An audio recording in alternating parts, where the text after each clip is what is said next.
Samantala naman, planong dagdag na US missile unmanned system sa Pilipinas gagamitin sa training at domain awareness ayon sa Armed Forces of the Philippines. Detalye ng balita RH52, Edniel Parosa. Edniel.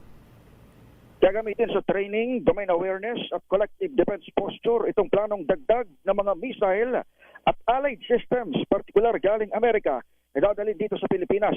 Ayon sa Armed Forces of the Philippines, suportado nitong hakbang na napagkasunduan sa ika-12 bilateral strategic dialogue na isinagawa ng magkaalyado sa Maynila nitong Pebrero 16. Sabi sa DZRH, KFP spokesperson Colonel Francel Padilla, umakaambag ito sa misyong protektahan ng soberanya at pambansang teritoryo, maging sa pagpapanatili ng kapayapaan sa rehiyon. Reaksyon nito ng AFP sa nakasaad sa joint statement ng Pilipinas at Amerika na ibinahagi ng Department of Foreign Affairs na nag-commit na magkaalyado upang damihan ang deployment ng cutting-edge missile at unmanned system sa bansa.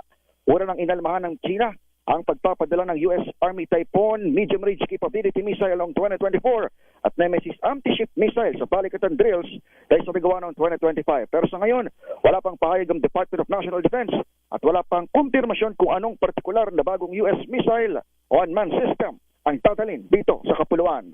Ako si Edniel Parosa, nag-uulat para sa DZRH. Una sa Pilipinas, una sa Pilipino.